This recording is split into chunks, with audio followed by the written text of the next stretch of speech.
commencer, je voudrais vraiment dire à quel point je crois que vous ne réalisez pas, franchement, chaque fois qu'on vient ici, on est juste... c'est quand même impressionnant. Pour des gens comme moi, avec mon sens de l'excellence, de la rigueur, je vous assure, c'est dur de me challenger. C'est dur de m'émerveiller. Mais quand je vois ce que je vois à Vase d'Honneur, honnêtement, je suis émerveillé. Honnêtement. C'est magnifique. C'est magnifique. Et c'est... je serais malhonnête de ne pas dire ça. C'est merveilleux, c'est magnifique, c'est challengeant, c'est inspirant de voir ce que Dieu est en train de faire. Dans la francophonie, je suis convaincu, et je l'ai encore entendu ce matin pendant que je priais hier, le monde va voir que les derniers seront les premiers. Et les derniers dont je parle, ce sont les francophones. Parce que les anglophones, tout le monde se dit, francophonie, il y a quoi là-bas? Il y a quoi là-bas? Ils se demandaient tous, peut-il sortir de francophonie quelque chose de bon? À travers Vase d'Honneur, Dieu a répondu.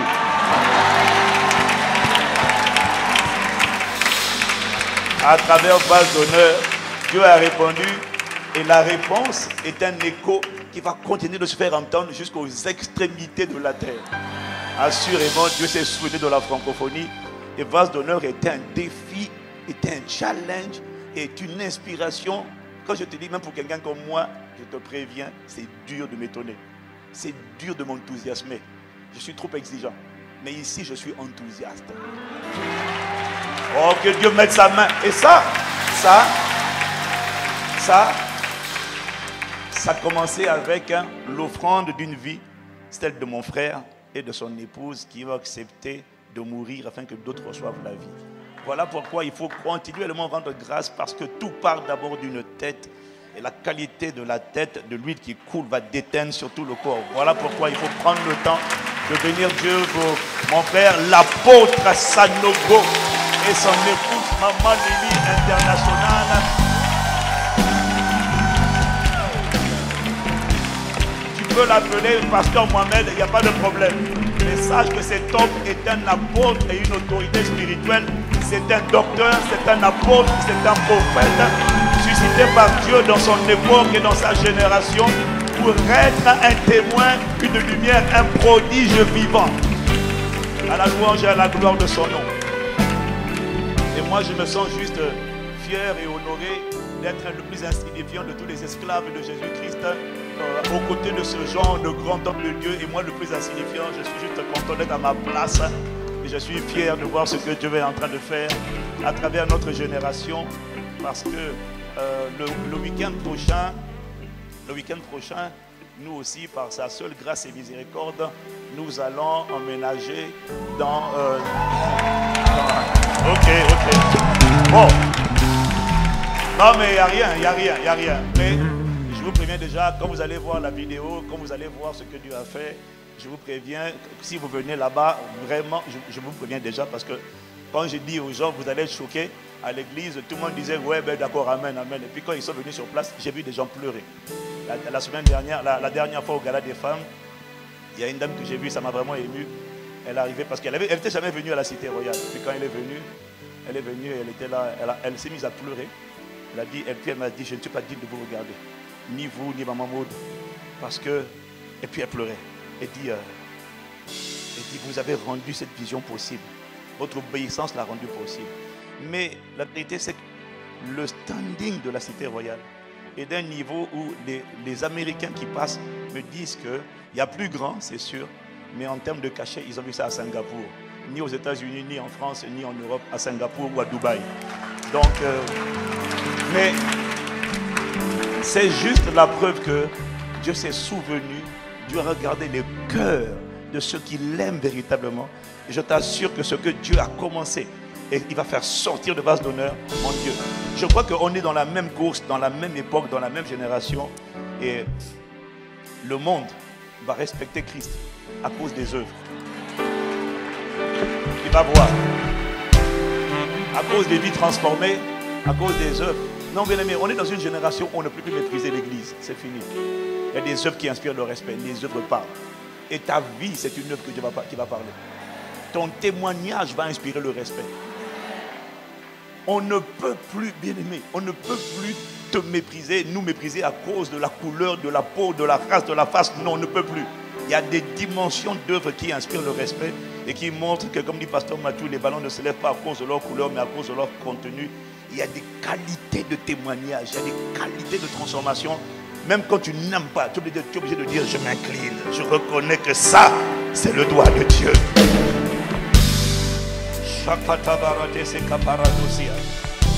Oh Seigneur, merci parce que cette conférence, c'était le doigt de Dieu, c'était le doigt de Dieu, c'était le doigt de Dieu, c'était le doigt de Dieu.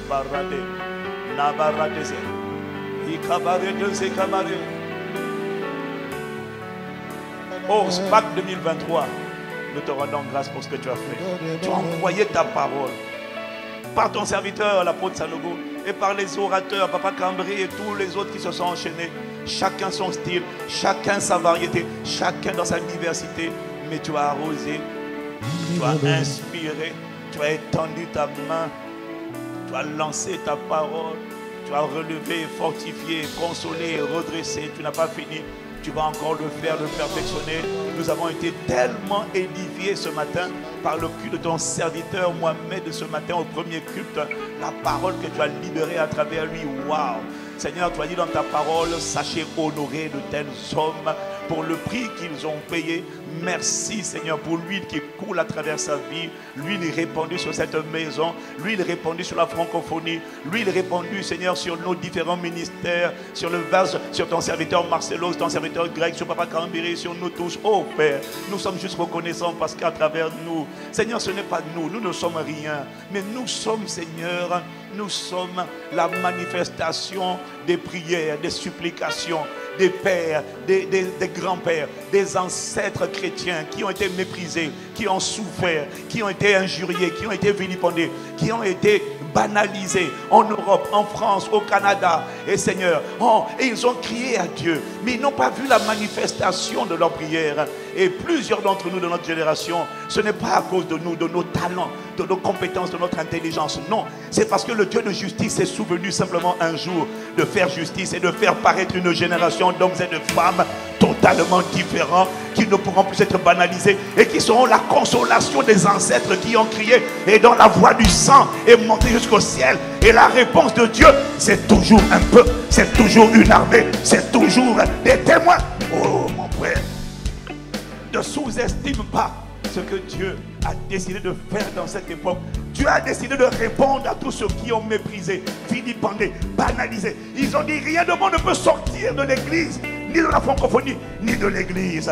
Mais les pères ont crié, ils ont travaillé, ils ont soupiré, ils ont sacrifié, ils ont souffert. Et toi et moi, nous sommes la génération de la moisson. Nous sommes la génération de la consolation. Nous sommes la génération de l'exaucement. Nous sommes la génération de la rémunération des intérêts composés, des intérêts composés, des intérêts composés. À partir de toi commence une génération qui ne finira jamais dans la frustration. À partir de toi commence une génération de bénédiction générationnelle. À partir de toi, je croyais que tu allais dire amen comme le tonnerre. À partir de toi commence une génération d'écrivains de l'histoire.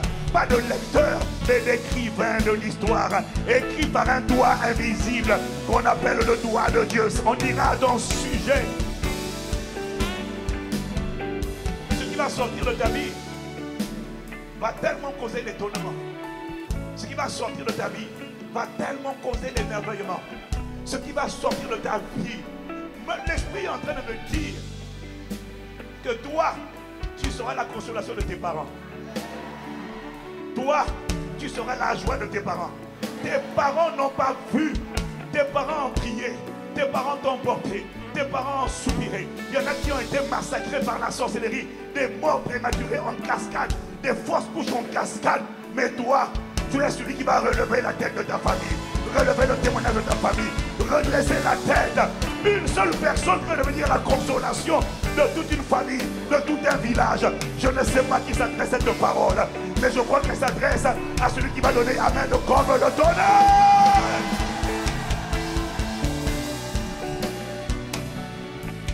L'esprit est en train de me dire qu'il n'a pas fini. Il n'a fait que commencer à travers toi. Mais ne pense pas qu'il le fait à cause de toi. Il ne fait rien pour toi, il fait tout pour sa gloire. Mais il fait aussi pour consoler, il fait aussi pour encourager, il fait aussi pour montrer qu'il n'est pas le Dieu qui visite seulement dans une vie. Non, il est le Dieu d'Abraham, d'Isaac et de Jacob. Il est le Dieu qui se meut dans plusieurs générations. Et ta génération verra la manifestation de ce que les générations précédentes n'ont pas vu. Et les générations futures verront la manifestation de ce que toi tu vas semer aujourd'hui. Tu ne verras pas tout, mais tu verras un aperçu de sa gloire. Tu verras la lumière briller au milieu des ténèbres. Mais à partir de toi, je t'annonce ce qui viendra. Qu'importe la manière dont les ténèbres recouvriront la terre, je t'annonce une armée de témoins qui est en train de se manifester dans notre époque et dans notre génération.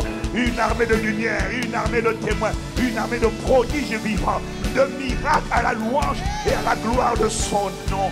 Des hommes et des femmes appelés des témoins, pas des chrétiens, des témoins, c'est-à-dire des producteurs de preuves, des messages vivants. Ils ne convaincront pas par leur prédication, ils convaincront par leur vie, ils convaincront par leur témoignage, ils convaincront par leur inspiration, ils convaincront par leur créativité, ils convaincront par leur richesse, ils convaincront par leur caractère, ils convaincront par leur humilité, ils convaincront par leur diligence, ils convaincront par leur excellence, ils convaincront par leur résilience, ils convaincront de toutes sortes de manières et ils inspireront le respect.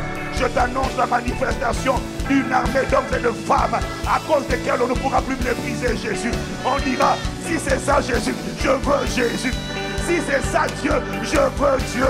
Moi j'avais entendu parler de la religion, mais si c'est ça, quand je te vois, je dis oh non, ton Dieu sera mon Dieu. Là où moi j'irai, toi, là où tu iras, j'irai. Je veux le même Dieu.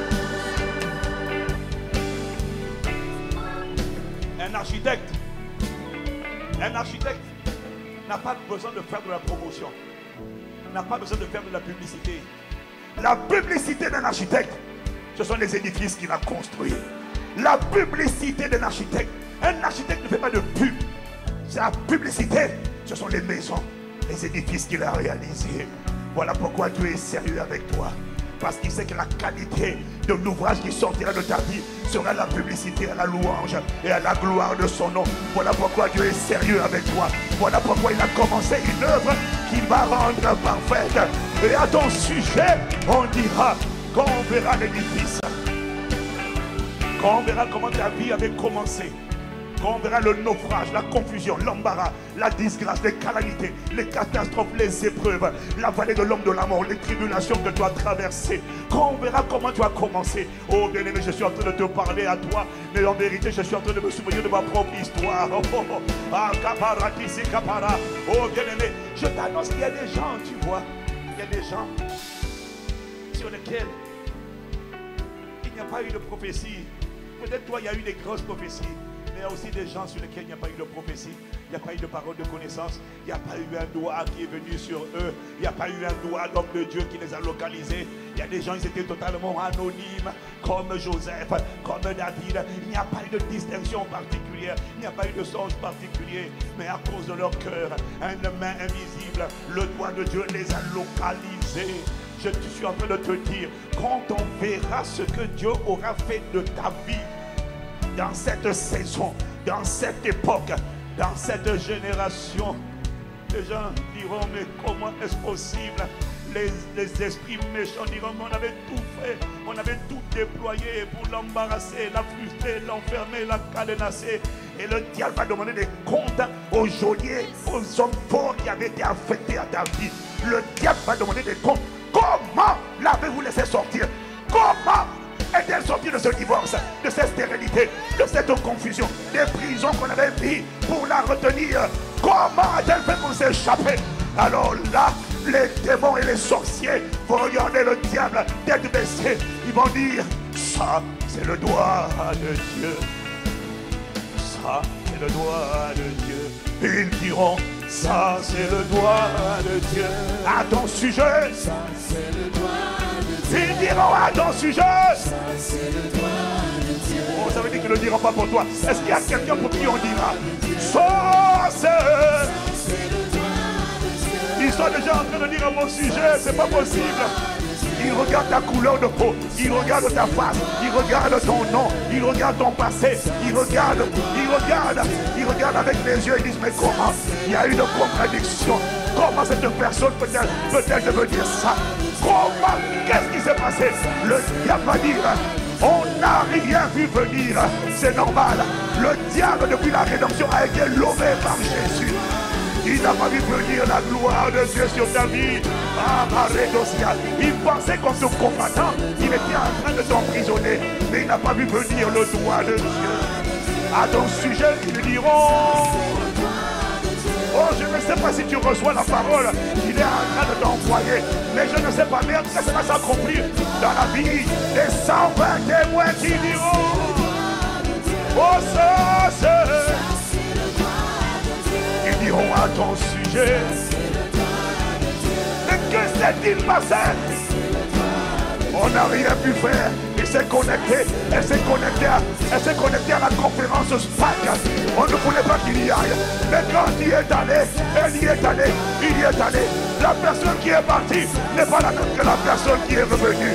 Il est parti Adam, elle est partie brisée, elle est partie molestée, elle est partie oppressée. Mais elle est revenue, irradiant Christ, manifestant Christ, reflétant l'image et la ressemblance. Maître, on n'a rien pu faire parce que ce qui s'est passé, ce n'est pas nous, on ne pouvait pas l'arrêter. Parce que ça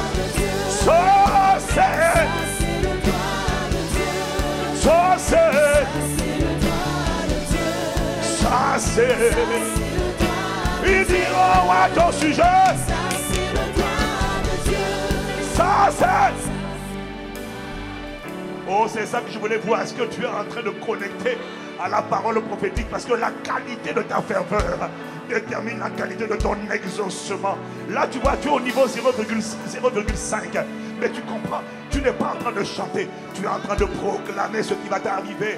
Et il a dit dans Nombre 14, verset 28, ainsi vous avez parlé à mes oreilles, c'est ainsi que je vous traiterai. Est-ce qu'il y a 120 personnes pour passer le niveau au niveau 2, au niveau 2? Allez, monte plus haut. Non, là tu es au niveau 1, le diable n'entend pas, l'enfer n'entend pas. Les forteresses ne sont pas ébranlées par des prédications, elles sont ébranlées par des cris prophétiques. Oh bien-aimé, tu es bien timide. Là tu es juste passé au niveau 1. Pour l'instant les démons disent ça va, ça va. Parce que ma Bible dit, poussez vers l'éternel des cris de joie, vous tous habitants de la terre. Alors tu comprends la raison pour laquelle je ne suis pas en train de t'exciter, mais l'Esprit est en train de me dire, tu comprends, il n'est pas écrit dans sa parole, écoute-moi, tu n'as pas connecté, il n'est pas écrit, lorsque les justes prient, l'Éternel entend.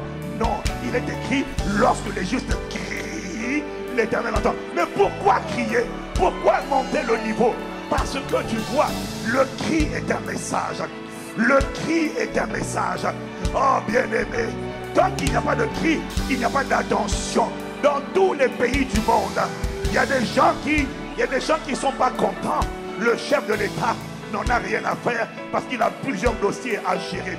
Mais lorsque dans un pays, un peuple se met à part et commence à faire entendre sa voix, le chef de l'État, même quand il n'a pas envie d'exaucer, il est obligé de faire attention parce que le bruit perturbe, le bruit gêne. Et c'est exactement ce même genre de bruit qui empêchait le juge inique dans Luc chapitre 18. C'est le même genre de... Le cri harcèle, le cri interpelle, le cri oblige à te mettre sur la liste des priorités, même quand tu n'étais pas dans la priorité. Voilà pourquoi la veuve, face au juge inique, elle vient, elle dit, fais ma justice de ma partie adverse. Et la Bible dit que ce juge inique, pendant longtemps, il refusa. Mais à force de persévérance, à force de résilience, à force de ténacité, tu dois comprendre qu'elle était en train de crier, exactement comme le témoignage de Gadara criait et se meurtrissait. Tu sous-estimes la puissance du cri prophétique. Tu aimes crier pour la louange, mais tu n'aimes pas crier dans le cri prophétique de la prière. Mais l'Esprit est en train de me dire, c'est la qualité du cri qui sort de toi qui détermine la qualité de la visitation, de l'irradiation que tu reçois. Et laisse-moi te dire une chose, tu as le droit d'être satisfait, tu as le droit d'être moule, tu as le droit d'être mou, mais à quelqu'un à côté de toi qui veut tellement une destinée étincelante, qui veut tellement manifester Christ. Arrêtons ces caparedosia. Oh, Marekasi Kaparatusa. Alors toi, tu peux gérer ta voix, il n'y a pas de problème. Mais il y a quelqu'un à côté de toi qui est en train, qui va à toi, tu vas dire, pas Amen, mais tu vas dire, ça c'est le doigt de Dieu. Tu es en train de parler de mon histoire. Comme on va me demander, mais comment tu as fait pour faire à travers toi ce qu'il a fait? Tu diras, madame, je n'ai pas d'explication. Je peux juste te dire que Pharaon, ça c'est le doigt, ce n'est pas moi, ce n'est pas mon diplôme, ce n'est pas mon compétence, ce ne sont pas mes réseaux, ce ne sont pas mes relations. Ça,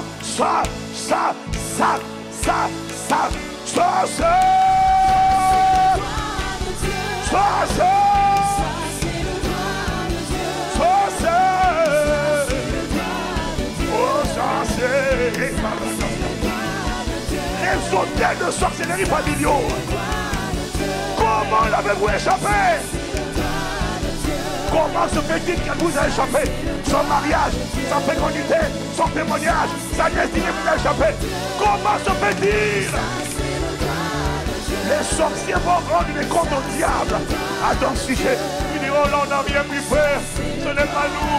On a essayé, mais là ce n'est pas la religion. Non, ça ce n'est pas l'église. Ça ce n'est pas le pasteur Ibad. Ça ce n'est pas le pasteur Mohamed. Ça c'est...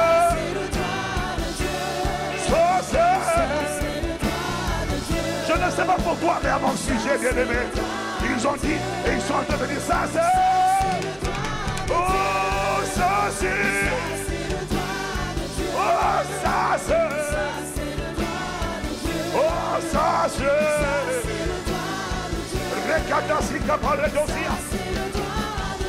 Il faut que la Côte d'Ivoire entende. Il faut que la francophonie entende. Il faut que les extrémités de la terre entendent. Ça c'est. Oh là là là là. Est-ce qu'il y a 120? J'ai juste besoin de 120 personnes. Oh bien aimé, je m'avance pour entendre ce que tu es en train de dire. Non. J'ai besoin de 120, pas tout le monde. 120. Que les 120 montent. Ça c'est. Tu es au niveau 1, Maintenant, monte au niveau 2, Je dis ça c'est. On dira à mon sujet. Je te parle de mon avenir. Je te parle de mon futur. Monte au niveau 3, ça c'est. Il faut que le ciel entende. Il faut que les dominations entendent. Monte au niveau 3. J'ai dit ça c'est. Non, bien-aimé, tu es limité. Oh, bien-aimé, est-ce qu'il y a quelqu'un qui peut monter plus haut? Ça c'est. J'ai dit plus haut. Oui, Seigneur, tu es arrivé à 3,5. Et ça c'est. Oh, ça c'est.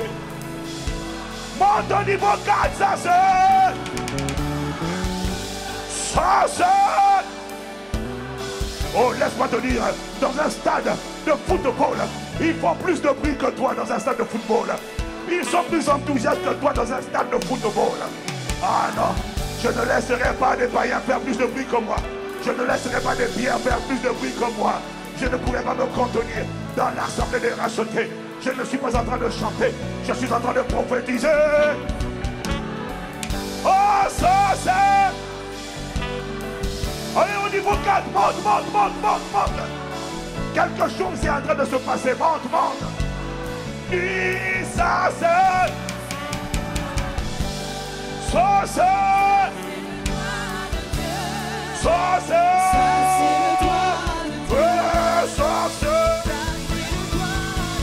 Je déclare, il dit à mon sujet. Oh, ils ne comprendront pas. Mais dans sa caparette, sa caparodosia. Ça c'est. Dieu va faire de toi une consolation. Dieu fait de toi un démonstrateur. Dieu fait de toi un signe vivant. Dieu fait de ta vie un curseur. Il y aura un avant toi et un après toi. Tu seras pris comme une référence dans ta génération. On dira si Dieu l'a fait pour un tel, si Dieu l'a fait pour elle, pour lui, il peut aussi le faire pour moi. Alors du coup, ta vie devient un message. Ta vie devient un défi. Ta vie devient un repère à atteindre. Ta vie devient une borne à franchir. Parce que ça c'est le droit de Dieu. Ça c'est le droit de Dieu. Ça c'est le droit de Dieu. Ça c'est le droit de Dieu. Oh ça c'est le droit de Dieu. Oh ça c'est le droit de Dieu. Ça c'est le droit de Dieu. Ça c'est le droit de Dieu.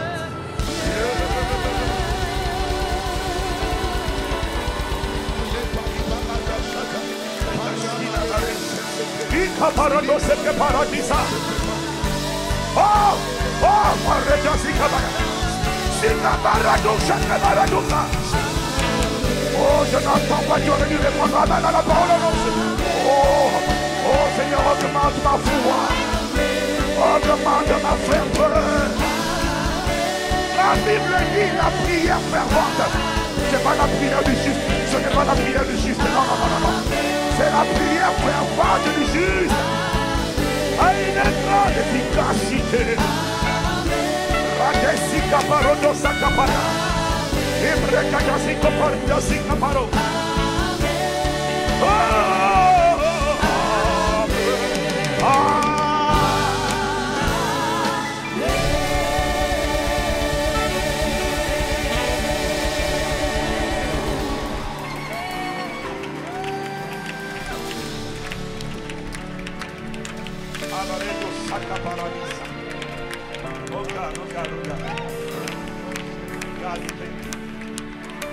Lord,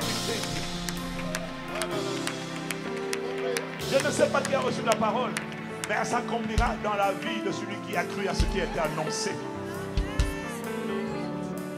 On ne pourra pas expliquer. Si on arrive à expliquer, ce n'est pas Dieu. Si on arrive à tracer ton histoire en disant non mais il a commencé dans telle famille, il a fait telle étude, il est arrivé à tel endroit, ça c'est pas Dieu. Ça c'est l'homme. Ça c'est l'homme. Quand c'est Dieu, on ne peut pas expliquer. On reconnaît seulement qu'un doigt s'est posé, une main a localisé dans sa seule miséricorde et compassion. Une main visible a localisé, l'a sorti du lot, l'a choisi, l'a sélectionné. Parce qu'il a entendu la voix de mes supplications, parce qu'il a entendu les cris de mon cœur, il a entendu ma détresse et il a répondu en étendant sa main. La main du Seigneur a été étendue sur toi cette semaine et elle est étendue sur toi encore aujourd'hui et il t'amène de gloire en gloire à une dimension jamais égalée. On te comptera parmi les aigles dans ton domaine et dans ta génération. Oh bien-aimé, tu n'as toujours pas compris. C'est la qualité de ton amen qui détermine toujours la qualité de ta visitation au nom de Jésus le Christ. Abba Père, merci pour les 120 témoins. Les 120 témoins ici, cette semaine, qui vont embraser le monde. Oh, Rate brada sika baratose.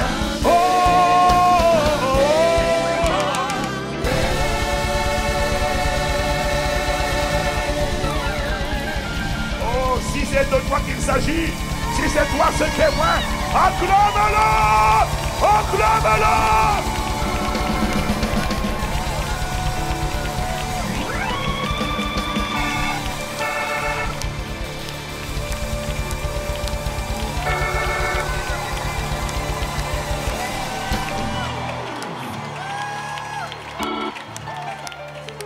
Awesome God.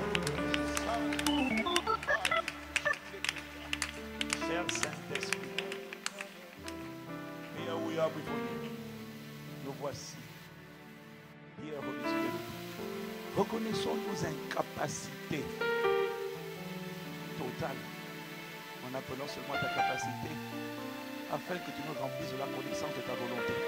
en toute sagesse et intelligence spirituelle, pour marcher d'une manière digne du Seigneur et être entièrement agréable, portant du fruit en toutes sortes de bonnes œuvres, croissant dans la connaissance de Dieu, fortifié à tous égards par ta puissance glorieuse, afin que nous soyons toujours et en tout temps persévérants et pacifiques. Saint-Esprit, nous reconnaissons nos incapacités, mais nous t'accueillons, chère capacité divine. Have your way, we pray. Envoie ta parole. Construis l'église glorieuse, l'église enviable et enviée, qui donne aux païens, aux incroyants, le désir ardent de te rencontrer, ô Christ, et de te connaître au nom de Jésus. Cette grâce est relâchée sur ton peuple, parce que désormais, ça ne sera plus une poignée, mais c'est une armée que tu es en train de susciter dans notre époque et dans notre génération, à la louange et à la gloire de ton nom, Abba Père, par Jésus le Christ, à travers le ministère du glorieux Saint-Esprit. Amen, amen, amen, amen, amen, amen, amen, amen, amen.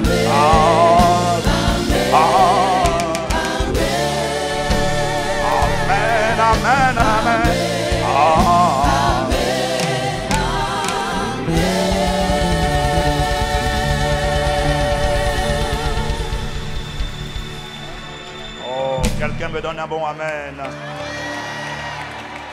Oh, tu as tellement reçu. Je t'avais dit, tu vas sortir de cette conférence, bien-aimé. Ce n'est pas qu'une question de prédication, c'est une question de vie transmise à travers la parole et de feu relâché à travers la parole. Et je t'assure, si seulement tu as le niveau de foi requis pour croire, juste la foi comme un grain de sénévé, qu'en sortant d'ici, va, essaye, teste et tu verras.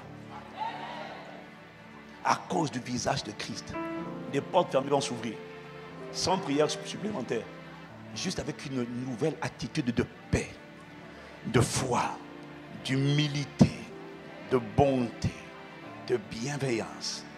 Les mêmes portes fermées hier, juste parce que maintenant ton visage est rempli d'une sérénité. À travers toi, on voit le visage du lion de la tribu de Juda.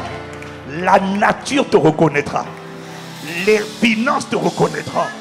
Les maladies reconnaîtront le son de ta voix. Les adversités, les esprits d'envoûtement, d'enchantement, les esprits territoriaux qui limitent les territoires. Quand tu arrives, ils disent: ah non, pour toi, on dresse le tapis rouge. Je commande au territoire où tu es de te recevoir. Je commande devant toi un tapis rouge. Ceux qui te combattaient se prosternent devant toi au nom de Jésus-Christ. C'est la qualité de ton amen qui détermine la qualité de ta visitation. Je n'ai pas entendu ton amen. Oh, donne-moi un amen vibrant comme le tonnerre. Radoussa, Ibratasa Kabaya, au nom de Jésus-Christ. Et pasteur, missionnaire, le territoire où tu habites va te craindre. Devant toi, les portes fermées s'ouvrent. Les portes de la faveur, les portes de la richesse, les portes de la productivité, les portes de la fécondité, les portes de la délivrance, les portes de la guérison, les portes de la faveur, les portes de l'expansion, les portes de l'impact, les portes de l'influence. Je les vois s'ouvrir automatiquement parce qu'ils reconnaissent ton visage. Ils disent: non, c'est le Christ, c'est pas lui, c'est le Christ. Devant le Christ, la création se soumet devant toi.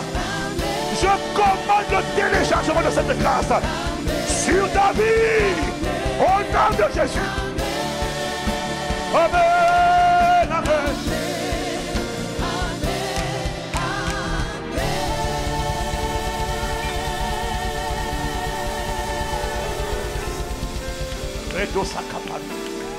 Oh, thank you. We thank you, Lord. We bless you, Lord. We welcome you, Spirit of God. Have your way. Send forth your word. Inspire, inspire les paroles de nos bouches, les pensées de nos cœurs. Magnifique Esprit de Dieu.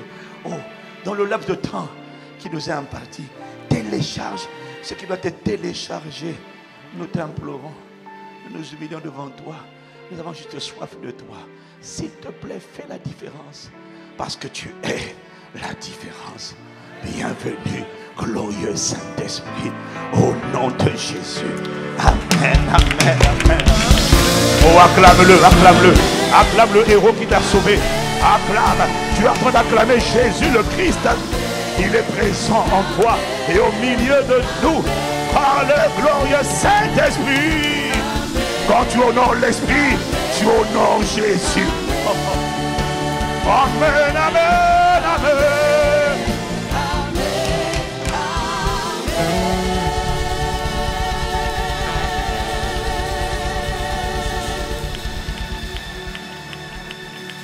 Aïe, aïe, aïe, aïe, aïe, veuillez vous asseoir dans sa présence. Aïe, aïe, aïe, aïe, aïe, aïe, aïe, aïe, aïe. Veuillez vous asseoir dans sa présence. Oh, Sam Gabriel, thank you. Merci. Merci pour les magnifiques chorales de vase d'honneur. You are the blessing. Vous êtes sérieusement magnifique. Et moi qui ne suis pas très complimentant dans ce domaine, je reconnais que vous êtes magnifique. Et c'est parce que c'est maman Lily qui les habille, c'est maman Lily qui les maquille. Ouais, non, je suis désolé. C'est parce qu'elle veille. Elle veille sur la qualité. Elle veille sur le niveau d'excellence. Il faut savoir honorer cette femme. Oui, je suis désolé, il faut l'honorer. Il faut l'honorer. Je suis désolé. Il faut honorer. Je suis désolé. La manière dont elle porte, elle escorte, elle accompagne son mari. C'est comme moi. Sans Maman Maud, il n'y a pas Pasteur Ivan. C'est compliqué.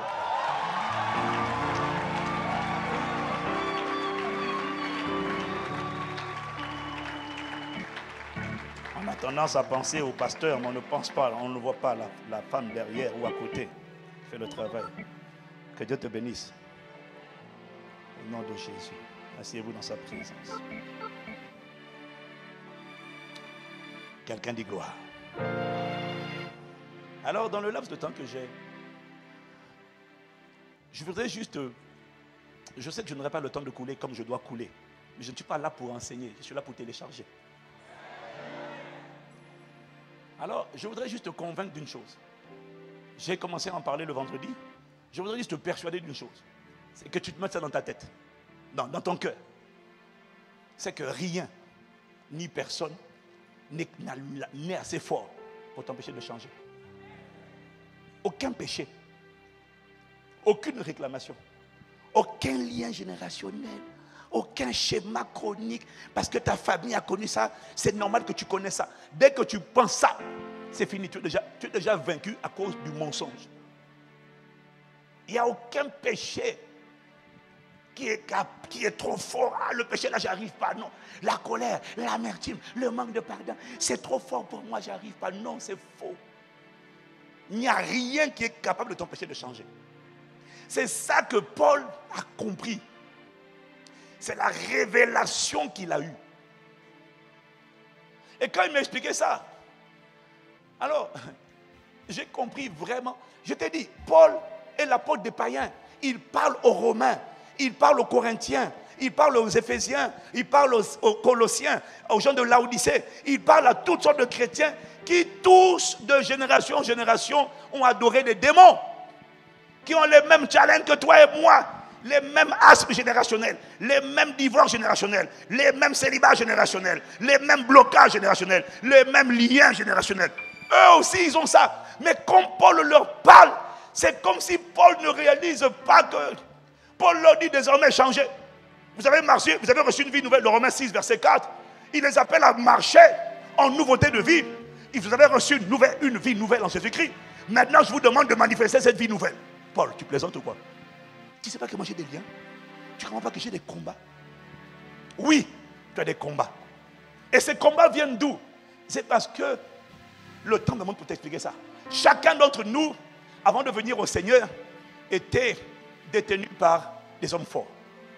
Si tu me suis, tu dis Amen. Chacun avait des hommes forts. Pas seulement un esprit. Il peut y avoir plusieurs esprits, mais dans les plusieurs esprits, il n'y a pas plusieurs hommes forts. l'homme de Gadara avait 6000 démons, mais il n'y avait pas 6000 hommes forts. L'homme fort, c'est l'esprit qui tient ton caractère, qui tient ton tempérament. C'est l'esprit qui non, surtout ton caractère. Il tient ton cœur. Avant que tu ne viennes à Jésus, le Seigneur dit dans Matthieu 13 au verset 25, pendant que les gens dormaient, l'ennemi vint et il a semé l'ivraie. Là où Dieu avait semé le blé, Dieu avait semé sa pensée, Dieu avait semé sa volonté, Dieu avait semé sa loi, Dieu avait semé ses principes. Tu ne t'es même pas converti, mais que dans chaque être humain, Dieu a semé ses pensées, sa loi. Voilà pourquoi la Bible dit que la loi de Dieu est inscrite dans la conscience de l'homme. Voilà pourquoi le voleur sait que c'est pas bon de voler, même quand il n'a pas été à l'église. Le menteur sait que c'est pas bon de mentir, même quand il n'a pas été à l'église, même quand on ne l'a pas éduqué. Pourquoi? La conscience, la loi de Dieu est inscrite dans la conscience de l'homme. Dieu l'a semé. Lorsqu'il a créé l'homme, il a mis en lui la conscience. Dans sa conscience, il a mis sa loi. Oh, si tu es là, tu dis Amen. Mais pendant que les gens dormaient, il dit, l'ennemi vint, il a semé l'ivraie. Alors, je n'ai pas le temps de t'expliquer, j'explique tout dans ce livre. Il a semé l'ivraie pendant que les gens dormaient. Ça veut dire quoi? Pendant que l'enfant, parce que tout se passe dans l'enfance. 90% de la personnalité d'un enfant est formée avant l'âge de 7 ans. Pendant que les gens dormaient, j'explique dans le livre que pendant que les gens dormaient, pendant qu'ils étaient sur les sièges, Pharaon a dit aux sages-femmes des Égyptiens, faites mourir les enfants. Le diable est cruel, il n'a aucune éthique, il n'a aucune compassion, il n'a aucune empathie, il attaque les gens dès leur enfance. Quand? Pendant que les gens dormaient. Ça veut dire que, parce qu'il attaque comment? Il attaque à travers, quelqu'un me disait hier, il y a tellement de crises dans les foyers, c'est dur pour les jeunes. Je lui ai dit, le problème, ce ne sont pas les crises dans les foyers. Le problème, c'est comment le diable utilise les crises dans les foyers pour venir bombarder le cœur, bombarder l'âme des enfants. Il vient à travers ce que les enfants voient, à travers ce qu'ils entendent, à travers ce qu'ils mangent, respirent ou touche. Les 5 sens sont la porte d'entrée. Donc lorsque les parents sont en train de se quereller, de s'injurier devant un enfant, le diable en profite pour venir bombarder le cœur de cet enfant avec le sentiment de peur. Alors tu ne comprends pas pourquoi, mais l'enfant a peur. Le père menace, si c'est comme ça je me casse d'ici. Et il a dit ça publiquement devant l'enfant. Et qu'est-ce qu'il est en train de faire? Le père est en train de parler, mais spirituellement il est en train de dormir. Pourquoi? Parce qu'il est censé monter la garde, protéger ses enfants. Il y a des sons qu'ils ne doivent pas entendre, il y a des choses qu'ils ne doivent pas voir. Pourquoi? L'ennemi s'en sert pour rentrer dans le cœur des enfants très tôt dans leur enfance. Et puis il vient semer leur rejet. Alors papa dit, si c'est comme ça, je m'en vais de cette maison. Et pendant que papa dit ça, l'esprit de rejet rentre dans le cœur de l'enfant. D'abord au début c'est la peur. Et puis le jour où papa quitte véritablement la maison, il s'en va. Alors papa a abandonné maman. Mais une voix vient et il dit, tu vois, papa a abandonné maman. Mais une voix vient dans le cœur de l'enfant et puis il dit, papa t'a abandonné. Et le rejet est rentré. Et quand le rejet rentre, l'enfant de toute son enfance va entendre une voix qui va lui dire, ton père t'a abandonné. Et parce qu'il ne t'aime pas, personne ne t'aime. Tu es bon à rien. Tu dois te suicider. Tu dois te tuer. Tu sais, personne ne t'aime. Et puis cette voix va amplifier. Et puis si le père ne vient pas, si le père ne corrige pas, si le père n'est pas aimant, si le père n'est pas affectif, si le père n'appelle pas les enfants tous les jours, si le père ne dit pas aux enfants, je t'aime, tu es le meilleur, tu es la meilleure, tu es le meilleur. Si le père ne sature pas l'enfant, ce que nos parents ne savaient pas faire, avec des paroles d'encouragement, avec des paroles d'affirmation, avec des paroles positives, si le père n'est pas là pour remplir le compte émotionnel de l'enfant, alors l'enfant grandit avec l'insécurité, la peur d'être abandonné, la peur, l'incertitude. Est-ce qu'on m'aime? Est-ce que quelqu'un m'aime? Alors tu n'as pas idée de ce que le rejet fait. Ce rejet va faire que la personne sera prête à se livrer. Vous savez, à l'époque, je vous ai dit ça une fois je crois, je pensais que les femmes qui couchent avec des hommes tout le temps, ou les hommes qui couchent avec des femmes tout le temps, je pensais qu'elles aimaient le sexe. J'ai découvert qu'en fait c'est pas vrai. Il y a des femmes qui couchent avec des gens, c'est pas parce qu'elles aiment le sexe, c'est parce que c'est la seule personne qui leur donne l'impression de les aimer. Alors même si elle n'est pas sûre que c'est vrai, mais si tu m'aimes, si elle donne l'impression de m'aimer.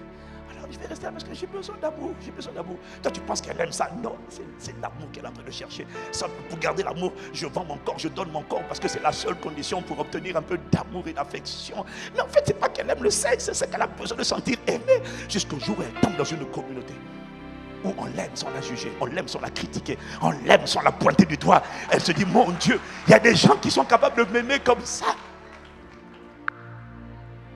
Ça s'est passé quand? Pendant l'enfance. Et ça, les forteresses, oh mon Dieu. Je vous assure, hein, ce livre, c'est le livre le plus profond que j'ai jamais écrit. Le plus profond. Je suis prêt à te rembourser. Je t'assure. Mais non, tu n'as aucune idée de la profondeur qu'il y a dedans. Ce sont des années d'expérience, d'enseignement et de... Tu n'as aucune idée. Quand Satan veut bloquer un homme, il met des forteresses. Quand? Pendant que les gens dormaient. Voilà pourquoi tu dois te réveiller. Et la plupart des gens, alors il y a des forteresses que les gens arrivent à identifier. Les forteresses, ce sont les prisons intérieures. Et puis il y a la plupart, il y en a qui n'arrivent même pas à étudier, il y en a qui n'arrivent même pas à identifier les forteresses. La peur, tu connais, le rejet, tu connais. Mais beaucoup ne connaissent pas l'échec. Ils ne savent pas. En t'écoutant, tu sais, l'Esprit m'a tellement parlé sur ça. En t'écoutant, je vois le système de pensée que tu as. Les forteresses, ce sont des systèmes de pensée qui te limitent. Les forteresses sont plus perverses que les démons. Parce que les démons, ce sont des esprits. Les forteresses, regarde ce qu'il dit, hein, Matthieu 25, 13, 25. Pendant que les gens dormaient, l'ennemi vint, il se m'a livré et est parti. Il y a des démons qui sont venus, ils ont construit des systèmes de pensée. Et puis ils sont partis. Mais ta vie est paralysée. Pas parce que l'esprit est là. L'esprit est parti. Mais là, le système de pensée, la prison est là. Comme quelqu'un qui est au pouvoir, qui a saboté. Il y a des pays d'Afrique qu'on ne va pas citer. Il y a eu des dictateurs. Ils ont bousillé le système de pensée des gens. Ils ont abruti les gens. Et le chef de l'État est mort. Mais le système qu'il a mis est toujours là. Et jusqu'à aujourd'hui, nos pays n'avancent pas. Pas parce qu'il y a un chef d'État qui est là, mais à cause d'un système de pensée. Une culture qu'il a assis dans la population. Est-ce que quelqu'un comprend de quoi je parle? C'est plus pervers que les démons. C'est le système de pensée construit par les démons. Alors on fait la délivrance. On chasse l'esprit. L'esprit est parti. Mais sa prison est toujours là. Et la prison, la personne est toujours là. L'improductivité, la paresse, la pauvreté. Arrête de chasser l'esprit de pauvreté. Le problème aujourd'hui, ce n'est pas l'esprit de pauvreté. C'est le système de pensée de la pauvreté, de l'improductivité, de la paresse, de la nonchalance, de la lourdeur, de la tiédeur. Est-ce que quelqu'un me suit? Oh, si tu me dis seulement aïe, aïe, aïe, aïe, aïe, aïe. Mais je suis venu te dire qu'aucun système, il n'y a aucun système de pensée, ni d'impudicité, il n'y a rien, aucun homme, aucune réclamation n'est capable de t'empêcher de changer, de manifester l'image et la ressemblance à Christ.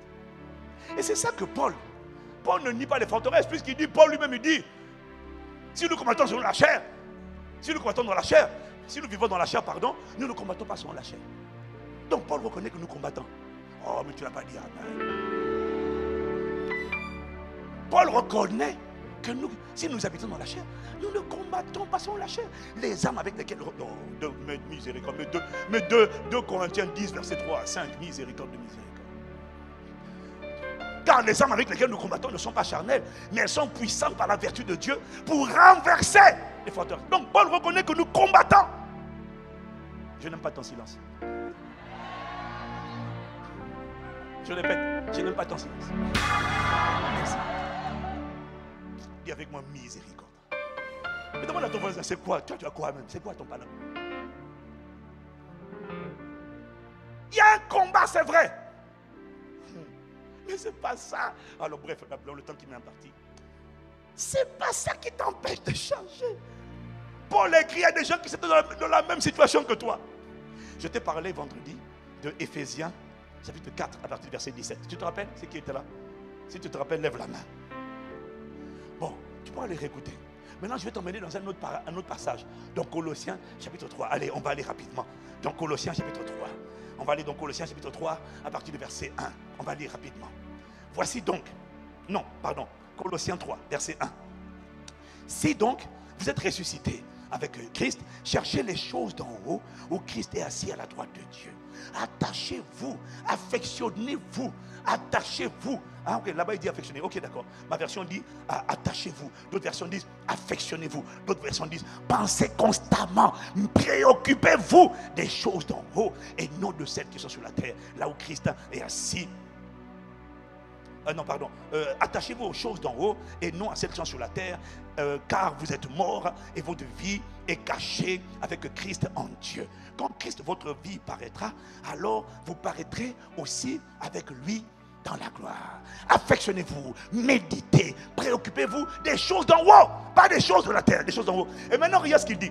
Si tu arrives à t'affectionner aux choses d'en haut, c'est-à-dire, si tu arrives à penser éternité, si tu arrives à mettre ton focus, ton système de pensée, non pas sur, oh mon mariage, oh mon travail, mais sur l'éternité, ce n'est pas que tu méprises les choses de la terre, c'est juste que ton système de pensée est focalisé sur le Christ, la volonté de Dieu, le plaisir de Dieu, les desseins de Dieu, la parole de Dieu, la pensée de Dieu. Affectionnez-vous, préoccupez-vous, mettez vos pensées sur les choses d'en haut. Maintenant, regarde la conséquence. Regarde la conséquence. Il dit, verset 5, car vous partez avec lui dans la gloire. Il dit, faites donc. S'il dit donc, ça veut dire que c'est une conséquence de ton obéissance à l'instruction précédente. Faites donc mourir ce qui dans vos membres est terrestre. La débauche, c'est-à-dire l'impudicité, l'impureté, les passions, les mauvais désirs et la cupidité. Ces choses que tu dis là, mais je ne comprends pas. J'ai la volonté, mais je n'ai pas la capacité. J'ai des pensées bizarres, j'ai des pensées cochonnes. Je n'ai pas envie de penser ça, mais ça vient en moi. Paul dit, faites-le mourir. Mais toi, tu veux le faire mourir sans t'affectionner aux choses d'en haut. Bon, écoute, on a beaucoup à dire là-dessus. On va avancer seulement. Si tu es là, tu dis Amen. Ok, car c'est à cause de ces choses que la colère de Dieu vient sur les fils de la rébellion. La colère de Dieu ne vient pas sur toi au nom de Jésus. C'est ainsi que vous marchiez autrefois lorsque vous viviez dans ces péchés. Mais maintenant, renoncez à toutes ces choses, à la colère, à l'animosité, à la méchanceté, à la calomnie, aux paroles équivoques qui pourraient sortir de votre bouche. Ne mentez pas les uns aux autres. Ah, et puis t'explique, vous étant dépouillés de votre vieil homme. Il nous ramène encore dans Éphésiens, il te ramène encore ici dans Colossiens. Vous étant dépouillés de votre vieil homme et de ses œuvres, et ayant revêtu l'homme nouveau qui se renouvelle dans la connaissance selon l'image de celui qui l'a créé. Oh, quelqu'un me dit un bon amen. Regarde, maintenant regarde, une fois que tu t'es focalisé sur les choses d'en haut, tu as appris à te dépouiller de ton vieil homme et à te revêtir de l'homme nouveau. Maintenant regarde, on va aller au verset 12 à cause du temps. Il dit ainsi donc, comme des élus de Dieu, saints et bien-aimés, revêtez-vous de sentiments, de compassion, de bonté. Tu sais, toutes les choses que tu essaies de manifester là, tu n'y arrives pas. Tu dis, je ne comprends pas. Je veux, mais je n'arrive pas. Revêtez-vous de tous ces sentiments de bonté, de compassion, d'humilité, de douceur, de patience. Eh, Seigneur, rends-moi patient. Mais la patience est déjà là. Mais il dit maintenant, revêtez-vous de ça. Maintenant, quand tu dis, regarde, hein, une fois que tu te revêts, regarde. Il dit, supportez-vous les uns les autres. Et s'il est un sujet de se plaindre de l'autre, pardonnez-vous réciproquement, de même que Dieu vous a pardonné en Christ. Pardonnez-vous. La capacité à pardonner, la capacité à pardonner, la capacité à supporter les gens les plus insupportables, la capacité à manifester la bonté, l'humilité, la douceur, c'est-à-dire l'image de Christ. Parce que je t'ai expliqué que ta capacité à opérer la ressemblance va dépendre de la manière dont l'image t'a pénétré et t'a possédé. Est-ce que quelqu'un peut dire Amen? Donc la ressemblance sans l'image, ça ne marche pas, je t'ai dit, parce que la foi agit par l'amour. Donc l'image est la priorité. Et quand l'image est là, la ressemblance devient facile et aisée et spontanée. Je n'ai pas entendu Amen. Parce que pourquoi l'image? Parce que dans l'image, il y a l'amour, il y a la douceur, il y a la bonté, il y a l'humilité, il y a la bienveillance, il y a la patience. Mais dans l'image, il y a aussi ce qu'on appelle la foi. Pistis en grec, c'est traduit par fidélité ou encore la foi. Tu veux opérer des exploits, il te faudra la foi. Pas la foi en Dieu, mais la foi de Dieu. Et cette foi de Dieu est dans l'image de Dieu. Parce que Dieu a la foi. Donc quand l'image de Dieu est en toi, tu es une personne de foi. Tu commandes à la montagne et la montagne se déplace. Et c'est ça qui détermine dans ta capacité à opérer à la dimension de la ressemblance. Bon, je parle vite, je sais. Seigneur, donne-moi de ralentir le débit. Oh, miséricorde, Seigneur, et compassion de l'enfant. C'est parce qu'on me met des montres, donc je dois respecter le timing. Tu comprends? Donc prie pour moi, je te demande pardon en avance. Tu vas écouter après et tu vas prendre des notes doucement, doucement. Oh, quelqu'un dit amen s'il est là. Mais par-dessus toutes ces choses, verset 14, par-dessus toutes ces choses, revêtez-vous de l'amour qui est le lien de la perfection et que la paix de Christ à laquelle vous avez été appelés pour former un seul corps règne dans vos cœurs et soyez reconnaissants. En fait, tout ce qu'il dit ici, tout ce qu'il dit, ta capacité à marcher en nouveauté de vie, ta capacité à marcher dans le caractère de Dieu, ne dépend pas d'une prière de délivrance. C'est ce que je te dis. Paul écrit à des gens comme toi. Paul ne parle pas, vous savez, votre problème, ce sont les réclamations sataniques qui vous empêchent, l'esprit de colère, d'être libéré de la colère. Paul dit, c'est pas, il m'a dit, c'est pas la réclamation familiale qui t'empêche de marcher dans la sainteté. Je sens que tu es déçu. Si, pasteur, c'est un démon qui me réclame, je t'ai déjà dit qu'un démon peut te combattre. Moi, j'ai été consacré à Mami Wata. Je ne me suis jamais masturbé, j'avais des pensées impures. Mais je ne suis jamais passé à l'acte. Parce que ce n'est pas parce qu'on pense, on est oppressé qu'on passe à l'acte. C'est faux. Je ne te sens pas honnête. Ton silence est un silence qui n'est pas honnête. Je t'ai dit, le nombre de fois où tu as voulu frapper des gens, tu n'as pas frappé. Le nombre de fois une fois tu as dit suicide, toi tu ne t'es pas suicidé. Donc ce n'est pas parce qu'on a des mauvaises pensées qu'on est obligé de céder à ces mauvaises pensées. On peut se pratiquer ce qu'on appelle résister. Et même les païens résistent. Avant de te convertir au Seigneur, il y a tellement de choses auxquelles tu as résisté. Parce que tu savais que si tu commettais un meurtre, tu allais en prison. Alors tu as examiné, tu dis ok. Voyou, méchant, bandit, tu étais furieux. Une fois tu disais frappe-le. Tu dis, hey, si je frappe, je vais en prison. Non, tu n'as pas frappé. Il y a des gens qui ont eu envie de tuer. Tu n'as pas tué. Pourquoi? Parce qu'il y a une pénalité. Donc c'est pas parce qu'on pense, c'est une excuse qui vient de l'enfer de dire non, c'est à cause d'un démon que je n'arrive pas à me contrôler. C'est faux. La raison pour laquelle tu n'arrives pas à te contrôler, c'est parce que Paul te dit, tu n'as pas été instruit à te dépouiller de ton vieil homme et à revêtir l'homme nouveau. Les deux secrets se trouvent là. En fait, il y en a trois. Il y a le dépouillement, le renouvellement et puis le revêtement. Le mot revêtir, le mot dépouiller, ça veut dire dévêtir. Ça veut dire enlever. Enlever quoi? Enlever ton vieil homme. Te dépouiller de ton vieil homme, c'est te dépouiller de la conscience de Adam et cultiver la conscience de ce que je suis une nouvelle personne. Est-ce que quelqu'un me suit? Et les forteresses sont là pour te dire non, non, tu n'es pas quelqu'un de nouveau. Tu es le même vieille personne. Et la preuve de ce que tu es la même personne, c'est que tu fais les mêmes choses, tu n'as pas changé. Et tu couches comme hier, tu mens comme hier, tu fais les mêmes choses qu'hier, donc tu n'as pas changé. Mais l'âme n'a pas été restaurée. Il parle de l'esprit et Dieu a dit, et c'est ce qu'on enseigne. Pasteur Mamadou enseigne, j'enseigne, mais les gens ne comprennent pas. Ils ne comprennent pas.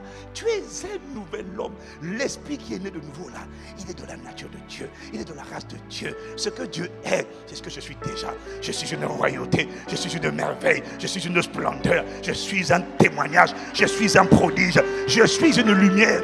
Je ne brille pas encore, mais je suis une lumière.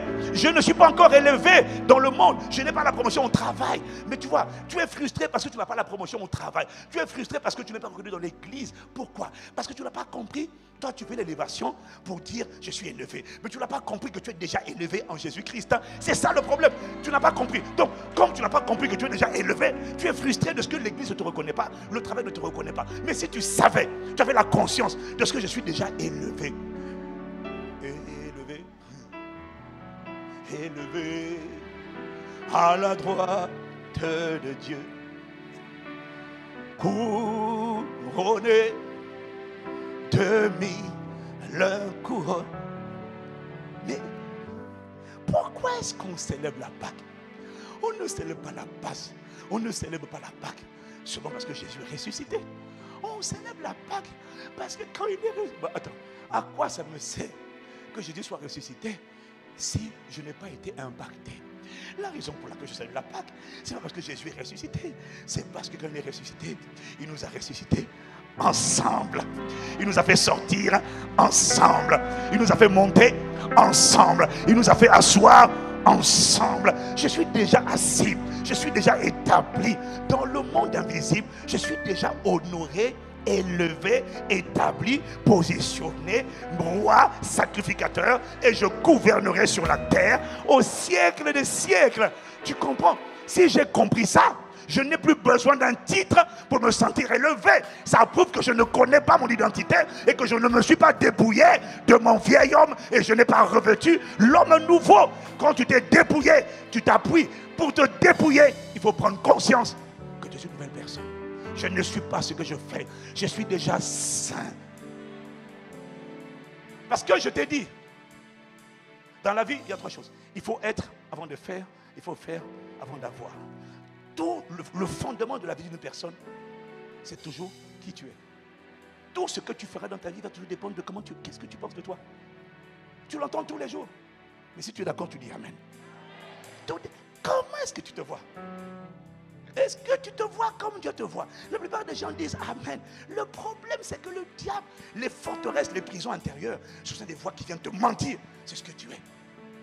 Et pourquoi tu n'es pas conscient? Tu l'as entendu une fois, ça ne suffit pas. Il faut te saturer de cette vérité. Il faut te saturer de ça pour que ton intelligence soit renouvelée, pour que les poubelles, la manière dont tu pensais hier, te quittent progressivement et la nouvelle manière de penser de Christ.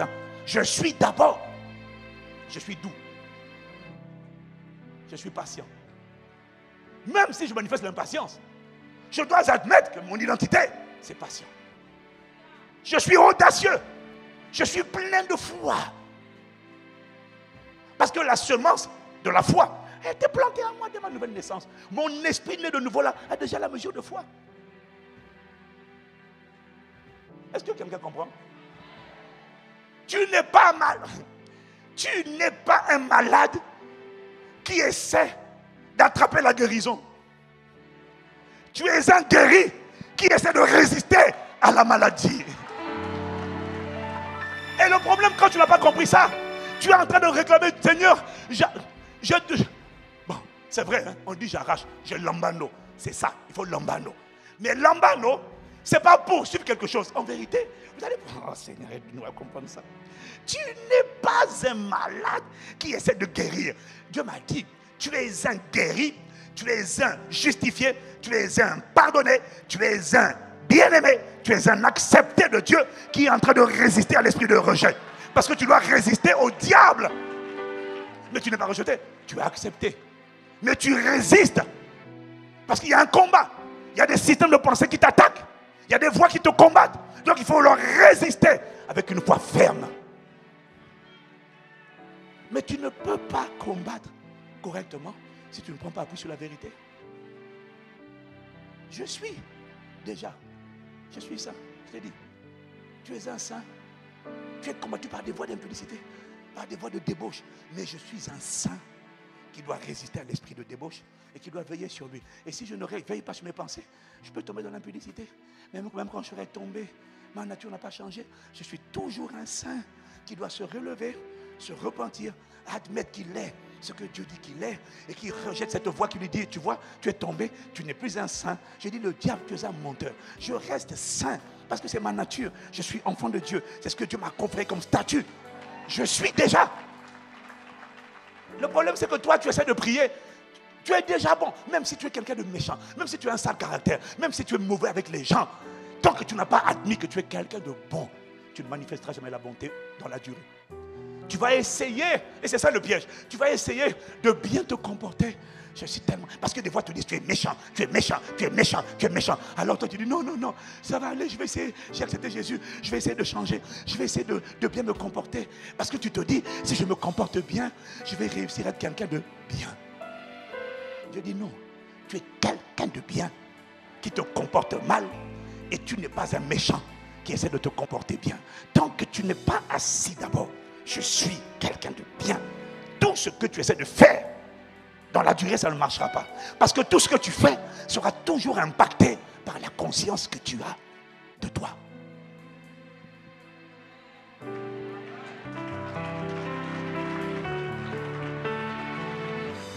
C'est ça le dépouillement. Se dépouiller, c'est se dévêtir, se détacher. Mais comment on fait pour se détacher de ce vieil homme de péché? On prend juste conscience que ce n'est plus moi, ce n'est plus Adam, c'est Christ qui habite en moi. Je suis un nouvel homme. Je ne le manifeste pas, mais je le suis. Et je dois me saturer de cette vérité. Je suis quelqu'un de bien. Je suis quelqu'un de bienveillant. Je suis quelqu'un de doux. Je suis quelqu'un de patient. Parce que tel tu es, tel je suis dans ce monde. Merci de ce que je suis, ce que je suis, par ta seule grâce, Seigneur. Quelqu'un me suit, dit Amen. Malgré cette série d'enseignements, il y a un frère qui est venu me voir il n'y a pas longtemps. Et il me dit, pasteur, vraiment prie pour moi. Ma vie est bloquée. Je suis dans les limitations. Je suis combattu par des esprits méchants. Je suis harcelé. Je vais bientôt avoir tel âge. Et ma vie n'avance pas. Je sens qu'il y a des limitations familiales. Vous savez, il y a des enseignements qu'on a donnés vraiment, tu vois. Quand on ne donne pas ça de la manière correcte aussi, tu vois, on enferme les gens dans des excuses. Ah, pasteur, vraiment, je sens vraiment qu'il y a des limitations. Il y a des réclamations familiales de pauvreté. Ça ne marche pas. Bon, entre-temps, le gars, il te dit pas que parfois, il parle mal à sa femme. Il ne manifeste pas l'amour à sa femme. Tu comprends, non? Il est parfois odieux, mais ça, il ne te le dit pas. Il te dit seulement, je suis bloqué, je suis bloqué. Pasteur, prie pour moi. Si tu fais une prière pour moi, ma vie va changer. Alors, je lui dis, explique-moi un peu. Il me dit, non, mais ça ne va pas vraiment. Je me sens désespéré, je me sens agacé. Et puis quand je l'écoute parler, je dis, mais en fait, tu sais, frère, quand je t'écoute parler, tu es quelqu'un qui te sent submergé, noyé, tu te sens enchaîné, tu te sens bloqué, c'est ça? Il dit, oui, pasteur. Tu te sens bloqué et tu essaies, parce qu'il parlait par rapport aux finances. Et parce que ça ne marche pas. Donc tu es quelqu'un de lié, de bloqué, d'attaché, et qui essaie de t'approprier la richesse divine, le transfert de richesse. Ils disent, pasteur, c'est ça, ça bloque. J'ai dit, mais je comprends pourquoi ça bloque. Parce que ta foi, tes prières n'ont pas de poids. Parce que tes prières ne sont pas... Parce que tu vois, tes prières ne sont pas des prières de foi. Tu invoques Dieu. Seigneur, fais quelque chose. Comme un impuissant, tu demandes à Dieu de te donner ce qu'il t'a déjà donné. Tu demandes à Dieu de t'établir. Alors que tu es déjà héritier. Tu es déjà riche. Mais tu demandes à Dieu de te donner quelque chose qu'il t'a déjà donné. Mais frère, ta foi est basée sur des mauvais fondements. Tu te vois lié. Lorsque la Bible dit qu'il nous a délivrés de la puissance des ténèbres et nous a transportés dans le royaume du Fils de son amour. Tu te vois lié. Alors que Dieu, le ciel, te voit libre, délié, mais combattu par un esprit de limitation qui essaie de s'accaparer de ton péché, de manifester ton héritage. Mais ta vision est faussée. Parce que tu te vois comme un lié, alors que tu te vois comme libre. Et que l'homme intérieur, l'esprit là, n'est pas lié. Il est délivré. Il est déjà sorti de la puissance des ténèbres. Mais toi, tu te vois comme lié. Et tu te vois comme quelqu'un de lié qui essaie d'arracher quelque chose qui lui appartient, au lieu de te voir comme quelqu'un de libre qui essaie de résister au diable qui veut mettre son pied sur son héritage.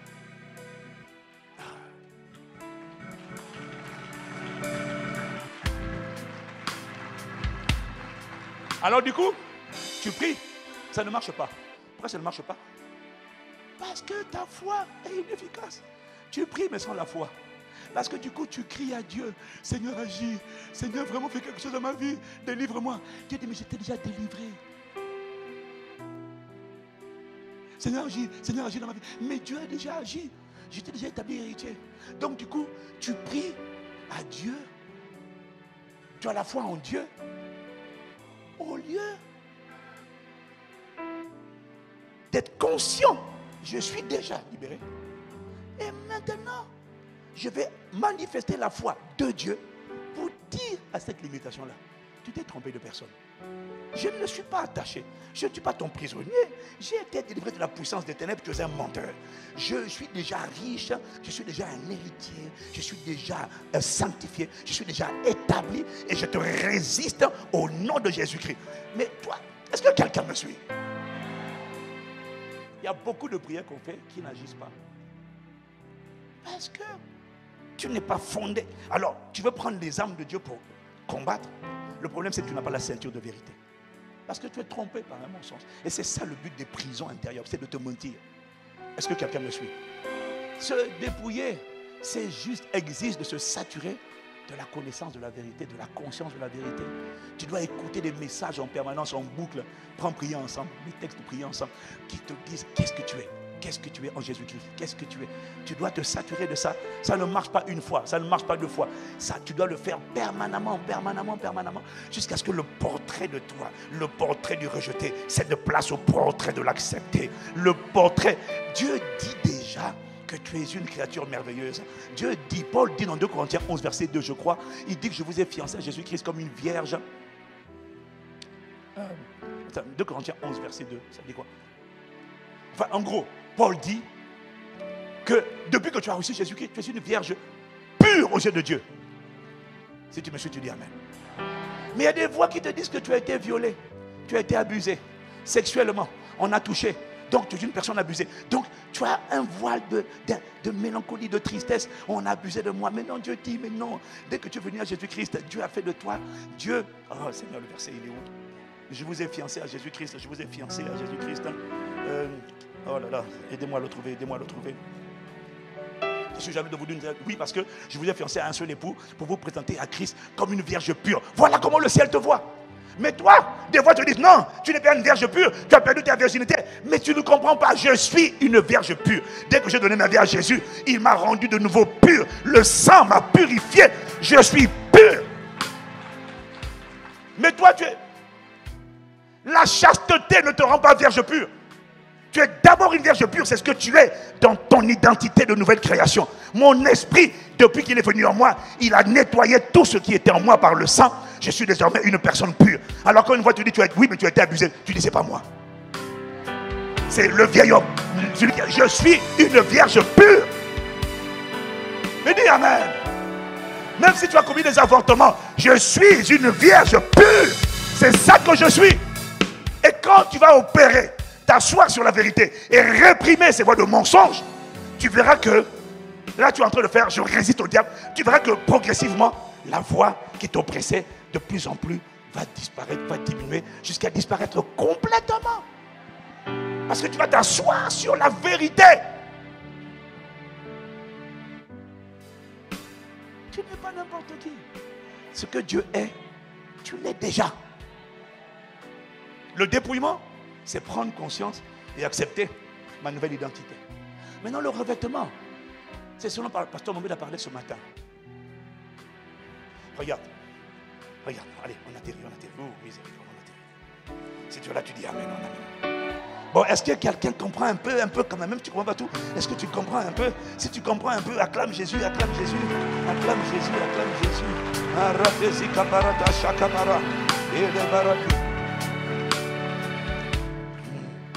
Regarde Colossiens 3 verset 12. Colossiens 3 verset 12. Une fois que tu as appris à te dépouiller, et une fois que tu as appris à te dépouiller et à te revêtir de l'homme nouveau, maintenant regarde ce qu'il dit. Il dit, ainsi donc comme des élus de Dieu, saints et bien-aimés, revêtez-vous de sentiments, de compassion, de bonté, d'humilité, de douceur, de patience. Supportez-vous les uns les autres. Mais tu vois, avant de pouvoir supporter les gens et de pouvoir pardonner les gens, il faut te revêtir. Toi, tu veux pardonner, tu veux supporter, mais tu n'as pas pris le temps de te revêtir. Alors, comment se revêtir? Pasteur Mohamed a donné un super message. Il faut écouter, premier culte. Super message. Il a dit, revêtir. Le mot revêtir en grec, ça veut dire se faufiler à l'intérieur. Se cacher à l'intérieur. Revêtir l'homme nouveau, c'est revêtir le Christ. Parce que l'homme nouveau s'appelle Christ. Oh, me dire Amen. C'est la race de Christ. Revêtir l'homme nouveau, c'est se cacher en lui. Ça veut dire quoi, se cacher en lui? Ça veut dire, quand tu es attaqué dans tes pensées et que tu as envie de t'énerver et que tu as envie de faire ce que tu sais que tu ne dois pas faire, dépouille-toi, garde la conscience de ton homme intérieur, de ton nouvel homme. Tu es une nouvelle création, c'est bien d'être conscient, mais ce n'est pas suffisant. Il faut vite enfiler Christ, il faut vite revêtir Christ. Comment tu fais ça? Tu rentres dans la communication avec le Saint-Esprit. Tu rentres dans la relation, dans la communication avec le Saint-Esprit. Revêtir l'homme nouveau, Saint. Nous avons besoin de toi. Il m'a appris ceci. Pasteur Mohamed parlait ce matin. Il disait que quand tu rentres dans l'avion, tu te caches dans l'avion. La vitesse de l'avion devient ta vitesse. la sécurité de l'avion. En fait, l'avion te sécurise. Revêtir Christ, c'est engager systématiquement. Quelqu'un t'a blessé, quelqu'un t'a offensé, quelqu'un t'a mis en colère, quelque chose, une tragédie, un malheur vient de se produire. Revêtir Christ, c'est premièrement engager la relation. Parce que Christ, c'est qui? Christ, c'est le Saint-Esprit dans un être humain. Revêtir. Le mot revêtir ici, c'est le même revêtir de Éphésiens, chapitre 6. Quand il dit revêtir toutes les âmes de Dieu. Les âmes sont là. Dieu a fait sa part en mettant les âmes à disposition. Est-ce que quelqu'un me suit? Mais toi maintenant, tu dois les prendre. Dieu ne le fait pas à ta place. Revêtir exige d'engager la communication ou encore la communion. Parce que l'amour de Dieu, le texte dit l'amour de Dieu, en fait il ne dit pas a été, il dit est répandu dans vos cœurs par le Saint-Esprit. C'est-à-dire qu'en fait, tu dois d'abord te revêtir de Christ, c'est rentrer dans la romance avec l'Esprit et laisser l'Esprit te remplir. Une mauvaise nouvelle vient d'arriver. Revêtir Christ, c'est commencer d'abord par l'action de grâce. Commencer d'abord, engage la relation avec lui. Engage un contact avec lui. Commence à lui parler. Le monde t'a abandonné. Des tempêtes sont en train de souffler dans ta vie. Les tempêtes des épreuves. Qu'est-ce que tu fais? Nous avons besoin. Entretenez-vous par des hymnes, par des psaumes, par des cantiques spirituels, chantant de tout votre cœur les louanges au Seigneur. Quoi qu'il arrive, engage d'abord. Quand tu sens que quelque chose de dur qui affecte ton âme t'arrive, cultive le réflexe de tout de suite rentrer en lui, rentrer dans la romance, rentrer dans la communion, rentrer. C'est pour ça qu'il dit, ne vous inquiétez de rien, mais en toute chose, faites connaître vos besoins à Dieu par des requêtes, des prières, des supplications avec des actions de grâce. Et la paix de Dieu, qui surpasse toute intelligence, gardera vos cœurs et vos pensées en Jésus-Christ. La raison pour laquelle ton cœur n'est pas gardé dans la paix, dans la joie en Christ, c'est parce que tu n'as pas d'abord revêtu. Revêtir, c'est tout de suite engage la relation. Même quand ton âme n'a pas envie, tu viens d'apprendre une nouvelle terrible. Commence d'abord en disant, heureusement que tu es là. Abaredosé. Merci Seigneur d'être là au centre de ma vie, Saint-Esprit. Nous avons besoin de toi. Tu es au centre de ma vie, Saint-Esprit. Tu ne m'as pas laissé tomber. Oh non, tu contrôles la température. Quand je traverserai la vallée de l'ombre de la mort, je te rendrai de ce que tu es là. Ta houlette et ton bâton sont là qui me rassurent. Tu dresses devant moi une table en face de mes adversaires. Tu induis ma tête et ma coupe des pommes. Je te dis merci de ce que je ne suis pas seul. La tempête est en train de souffler. Oh, merci de ce que je ne suis pas seul dans cette barque de ma vie. Dans cette barque et à toi. Merci Seigneur, je ne suis pas seul. Oh, dans la force au lion, dans la fournaise de l'épreuve, les trois jeunes hébreux, nous sommes trois en apparence, ou je suis seul en apparence, mais merci de ce que le quatrième homme, tu es là, on ne te voit pas, mais tu es l'image du Dieu invisible, le premier-né de toute la création, car en toi ont été créées toutes les choses qui sont dans le ciel et sur la terre, les visibles et les invisibles, les trônes, les dignités, les dominations, les autorités, tout a été créé par toi et pour toi, et toutes choses subsistent en toi. Oh, béni sois-tu de ce que tu es dans ma vie. Je ne suis pas seul, parce que tu as dit, voici, je suis avec vous tous les jours jusqu'à la fin du monde. Merci de ce que tu es là. Merci de ce que tu es là. Je ne suis pas seul. Je t'accueille, je t'honore, Saint-Esprit. Parce que le Saint-Esprit peut être en toi, mais tu as besoin de lui dire, tu as besoin de t'envelopper de lui. C'est pas parce qu'il est en toi qu'il t'enveloppe. Pour qu'il t'enveloppe, pour qu'il te prenne, pour le revêtir, tu vas devoir rentrer dans ce qu'on appelle la communion ou la communication. Et quand tu fais ça, tout de suite, tu te caches en lui. Et soudainement, lui, il vient te serrer. Il vient serrer ton cœur, serrer tes émotions, serrer tes sentiments. Et maintenant, il va te donner des directions. Quand quelqu'un t'a offensé, Quand quelqu'un t'a offensé, commence. Quand tu prends un coup de poignard, une situation qui arrive et qui te fait mal au cœur, commence par le dire, oh Seigneur, merci de ce que tu es là. Je ne suis pas seul. Merci pour ta présence dans ma vie. Merci de ce que tu fais concourir toutes choses pour le bien de ceux qui t'aiment. Parce que la Bible dit, rendez grâce en toutes choses, car c'est à votre égard la volonté de Dieu en Jésus-Christ. Quelle que soit la blessure, la douleur que tu as, commence par rendre grâce. Dès que tu fais ça, tout de suite, tu te revêts de lui. Tu te caches à l'intérieur de lui. Tu engages la communication ou encore la communion du Saint-Esprit. Maintenant, quand tu fais ça, tu es en train de pratiquer Matthieu 6, 33 qui dit cherchez premièrement le règne de Dieu. Quand tu as fait ça, il ne dit pas chercher le règne de Dieu quand vous avez des besoins, mais en toute chose, engage d'abord l'esprit. Comment on fait ça? Entretenez-vous par des hymnes, par des psaumes, par des cantiques spirituels. Rentre dans la romance, cache-toi, rentre dans la communication, rentre dans la paix. Parce que des fois tu ne sais pas quoi prier. Tu ne sais pas quoi prier. Chante à l'Éternel un cantique nouveau. Laisse sortir les pensées de ton cœur. Mais ne te plains pas. Ne te plains pas. Ne t'angoisse pas. Accueille-le d'abord. Merci de ce que tu es là. Dès que tu lui dis merci de ce que tu es là, tout de suite tu vas sentir. Il vient te saisir. Je ne suis pas seul. Parce que tu vois, dès que tu dis, oh mon Dieu, qu'est-ce qui m'arrive? Tu m'as abandonné. Dès que tu dis ça, tu ne peux pas sentir la présence de Dieu lorsque tu dis, Seigneur, tu m'as abandonné. Non. Mais lorsque tu dis, conscient de la vérité, de ce que, quel que soit ce que j'endure, je te remercie de ce que tu es là. Tu m'en nombres à ma main droite. Tu m'environnes de ta grâce comme d'un bouclier. Je suis en sécurité dans ta demeure. Tu es ma bannière. Tu es ma lumière. Tu es mon rocher. Tu es mon fondement. Tu es ma forteresse. Je ne suis pas délaissé. Je ne suis pas abandonné. Merci, glorieux Saint-Esprit.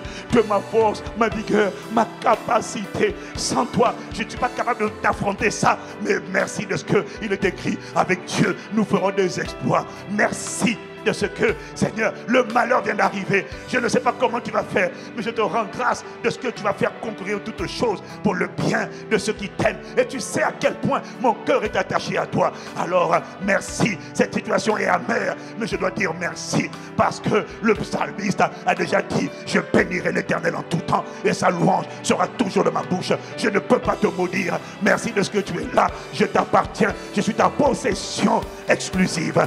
Béni sois-tu, rocher de mon salut. Béni sois-tu, amour de ma vie. Oh, béni sois-tu, au nom de Jésus. Accueille-le d'abord. Dès que quelque chose de dur t'arrive, débrouille-toi de ton vieil homme. Mais ce n'est pas suffisant. Reviens-toi. Et ça, c'est l'esprit. Tu as besoin de rentrer dans la romance, la communication. Toi, le problème, c'est que dès que quelque chose de dur arrive, tu commences à te plaindre. Eh, maman Nangaye, qu'est-ce que j'ai fait? Oh mon Dieu, il m'a mal parlé. Il va voir. Ah, non, prends d'abord. Réveille-toi de lui. Maintenant, quand tu te réveilles de lui, maintenant, il va te demander d'engager l'obéissance. Cache-toi en lui. Et pour rester caché en lui, reste dans l'obéissance. Elle va te dire, cette personne t'a fait du mal. Elle va te demander de demander pardon. Tu vas dire, Seigneur, pardon pour cette personne. Elle m'a fait du mal. Mais elle ne sait pas ce qu'elle fait. Je demande pardon pour m'être senti vexé, pour m'être mis en colère. Je demande pardon parce que je reconnais avoir senti la douleur comme un poignard. Je demande compassion et miséricorde. Il y a des gens pour qui je peux demander pardon. Oui. Mais il y a aussi des cas pour lesquels Paul ne demandait pas pardon. Parce qu'il dit, c'est de qui il parle là? Il y a quelqu'un pour qui il dit, le forgeron, comment il s'appelle là? Le forgeron qui nous a fait beaucoup de mal. Alexandre le forgeron nous a fait beaucoup de mal. Mais là, pour Alexandre, il ne demande pas pardon. Parce que le gars est vraiment méchant. Un vrai sataniste. Un vrai démoniaque. Et là, il ne demande pas pardon. Mais il engage, il revêt quand même Christ.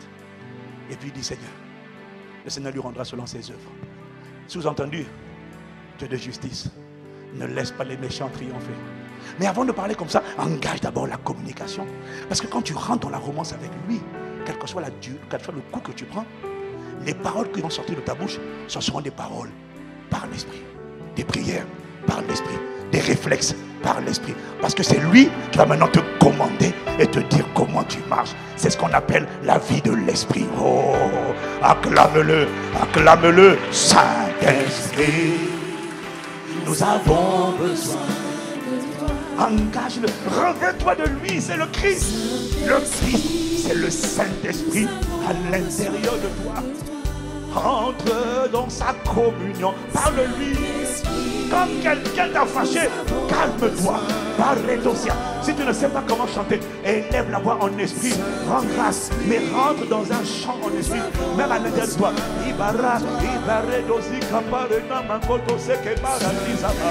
Oh Saint-Esprit, je ne suis pas capable d'affronter cette situation. Je ne sais pas comment il faut réagir, mais je me revêt de Christ. Je rentre à l'intérieur de toi. Je me cache à l'intérieur de toi. Et là maintenant, je me cache pour te donner les rênes. Que fait le commandant? Le pasteur Mohamed a parlé ce matin. Il a parlé ce matin. Le pasteur Mohamed a parlé ce matin. Il a dit, quand tu rentres dans l'avion, tu ne te remets plus, tu n'as plus de manettes. Il a dit ce matin, quand tu rentres dans l'avion, j'ai aimé ce message. Et en fait, il a complémenté mon message. Quand tu rentres dans l'avion, tu te remets maintenant au commandant de bord. On l'appelle le glorieux Saint-Esprit. Ibarate, Ikabara, rentre dans la communication, donne-lui les rênes, rentrez en lui, rentrez, revêtir Christ, ça veut dire lui donner les manettes, lui donner le volant, lui donner les rênes. Dire simplement, oh merci, je suis incapable de gérer ça, je suis incapable par moi-même d'affronter ça, mais magnifique, oh viens, prends les rênes, inspire maintenant, possède mon cœur, oh s'il te plaît, ne me laisse pas livrer à moi-même, ne me laisse pas marcher par la chair, ne me laisse pas réagir par la chair, ne me laisse pas parler par la chair, oh magnifique. Oh, j'ai besoin de toi. Viens m'envelopper, viens m'escorter, me posséder, me saturer, m'inonder, m'irradier, me gouverner. Oh, je t'en supplie, m'escorter, me ceinturer, m'embrasser, m'enlacer. Magnifique. Oh, s'il te plaît, viens commander mes actions, commander mes pensées. Et maintenant, tu vas dire, Seigneur, si quelqu'un t'a fait mal, soit tu demandes pardon, soit tu dis, ne laisse pas l'injustice, ne laisse pas les méchants prévaloir, ne laisse pas les méchants dire, mais où est ton votre Dieu, ne laisse pas les ténèbres régner à toujours. Oh non, Saint-Esprit, viens inspirer des paroles, viens inspirer des pensées. Brakasia, et Kaparotosia, et Kaparakisa Kabaya. Oh magnifique, je m'abandonne à toi, prie par moi, inspire-moi, porte-moi, transporte-moi, commande mes décisions, commande mes choix, commande mes pensées. Je suis en train de revêtir le Christ, je suis en train de le revêtir, mais je suis conscient de ce que ce n'est plus moi qui vis, c'est Christ qui vit en moi. Un nouvel homme est dans la place.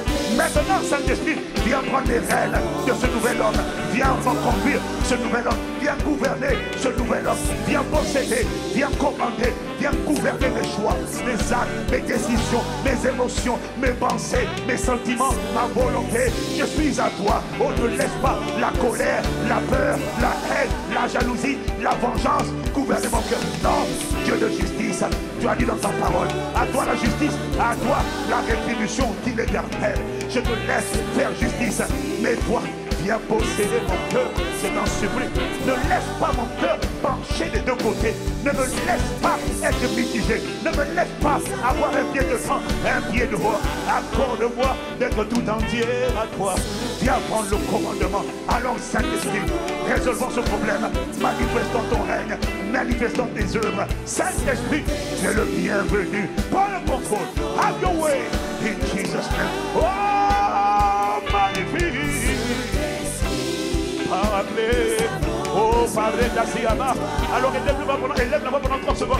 Dis-lui merci pour la parole. Dis-lui merci de ce qu'il t'a inspiré, s'il t'a parlé, s'il t'a éclairé. Oh, Makotosia. Tu es mon avantage. Je ne suis pas désavantagé. Bienvenue mon frère, ma soeur, dans la dimension de la marche par l'esprit.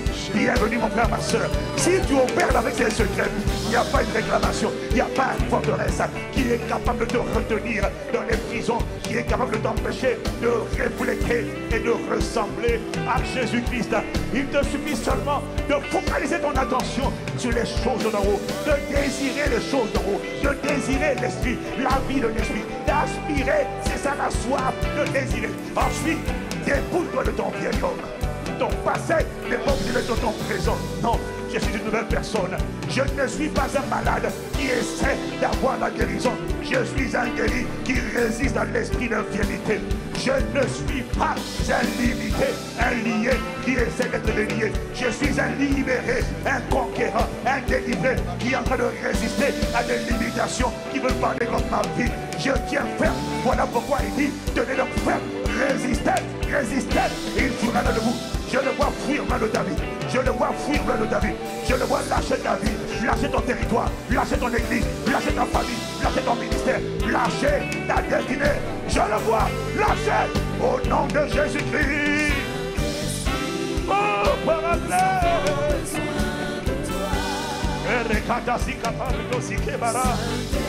Oh, magnifique. Alors s'il t'a parlé, acclame-le. Et acclame-le. Il est l'esprit de Jésus. Il est ton avocat. Il est ton meilleur atout. À partir de aujourd'hui, ta vie a changé. Tu te réveilles. Tu prends dans la dimension de la romance. On n'aura plus jamais. On ne trouvera plus jamais d'amertume. On ne trouvera plus jamais de peur. On ne trouvera plus jamais de rejet. On ne trouvera plus jamais de culpabilité en toi. Parce que tu as été instruit à te dépouiller pour te revêtir de lui. En témoignage à mon esprit de ce que je suis un enfant de Dieu. Oh, magnifique. Merci pour ta main étendue sur ton peuple. La conscience et la grâce de marcher. Merci pour la grâce de nous dépouiller, d'être renouvelés et de nous revêtir de toi. Revêtir l'homme nouveau, c'est s'habiller de lui, de sa nature. Toi, tu veux pardonner, tu n'arrives pas à pardonner parce que tu ne t'es pas d'abord revêtu de lui. Voilà pourquoi tu veux pardonner avec tes forces. Revêt-le, laisse-le rentrer à l'intérieur de lui. Et tu verras que ce n'est plus ta force qui va parler, c'est sa force qui va parler à travers toi. C'est son amour qui va sortir de ton cœur et te rendre capable de pardonner. Applique ces principes, je t'assure, c'est ton dernier jour de débauche, de peur, de rejet, d'impudicité, de colère, d'amertume, des yeux de la chair. Au nom de Jésus, le Christ, si tu dis Amen comme le tonnerre, ça te localise.